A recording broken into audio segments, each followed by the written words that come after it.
Hello viewers, welcome back to another teaching at sinnerforgiven.com, and today I'm back in the first chapter of the book of James, chapter 1 verses 12 through 18. Just one passage we'll be working on today, so let me read it here and get into this glorious word that the Lord has richly provided us. And if you haven't read the book of James yet, please try to get it and read it. If you can, it's super easy. You can read the whole book in 10 to 15 minutes. At verse 12, blessed is a man who perseveres under trial, for once he has been approved, he will receive the crown of life which the Lord has promised to those who love him.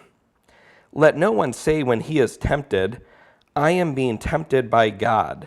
For God cannot be tempted by evil, and he himself does not tempt anyone. But each one is tempted when he is carried away and enticed by his own lust. Then when lust has conceived, it gives birth to sin, and when sin is accomplished, it brings forth death.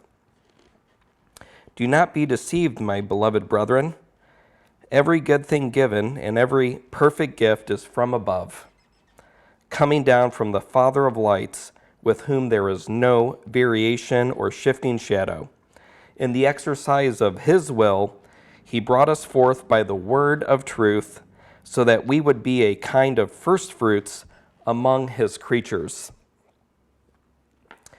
And as I read and reread and meditated on this passage today, here were the key points that the Lord wanted me to share with you.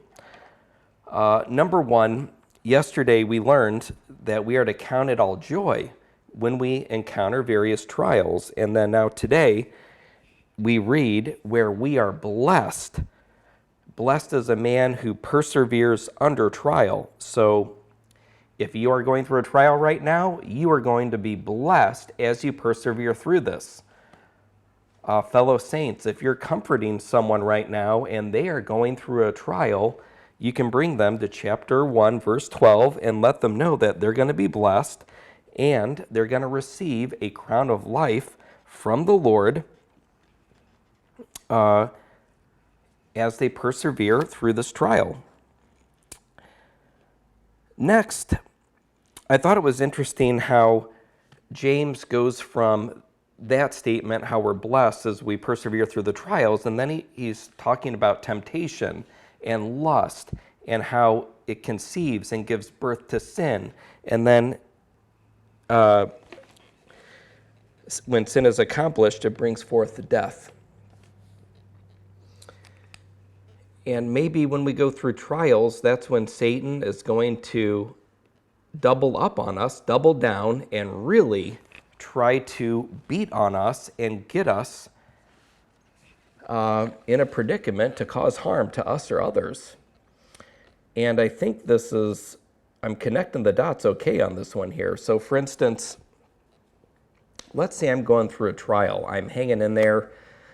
Maybe I'm just making up a hypothetical scenario. Maybe I'm a Christian guy, 30 years old, and I don't have a job. My company went out of business. They closed down. They laid me off. I've sent out 100, 200 resumes. I've got some interviews in the works, but I just don't have a job yet. I'm going through a career or an income trial, a provision trial. And somehow a thought pops in my mind. Hey, you still have $10,000 in your 401k. You've got $200 in your savings account. It's Friday night. Why don't you go to the bar, have some wings, have some beers, watch some sports on the TV. You deserve a break. Go enjoy yourself. So I get into my car, I drive down to the local pub, and I get some wings. After one beer, I'm feeling good. Then I get another one, and then another one, and then another one. I'm feeling really good. All of a sudden, now I'm intoxicated. I drank too much. Now Satan's got me. I'm in sin. Now I'm not sober in spirit. I choose to drive home. And then on the way home, I then am inebriated and I run a red light and I injure someone, or even worse, I could potentially kill someone in a car accident. Now I'm facing vehicle manslaughter and 30 years in prison, all because I got off track. I wasn't focused on the Lord. I fell into a little temptation. Then I got drunk and Satan came in, and look at all the destruction that could have occurred. So it's just something to think through there. I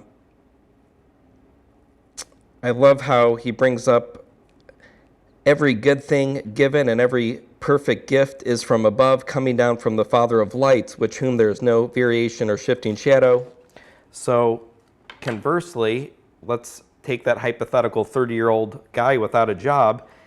Let's say he didn't go to the bar, he didn't get drunk, and then on Tuesday, next week, he ends up getting a call, and wham, he gets a vice president job making $350,000 a year for a semiconductor firm, but now he's unable to get that call because he was put in jail from the DUI and the incident. But good gifts will come down from the Father of lights. We need to trust him. And lastly, remember that you are a kind of first fruits among his creatures. So I hope that blessed you today. I will see you tomorrow. Be blessed. Have a good evening. Bye-bye, everyone.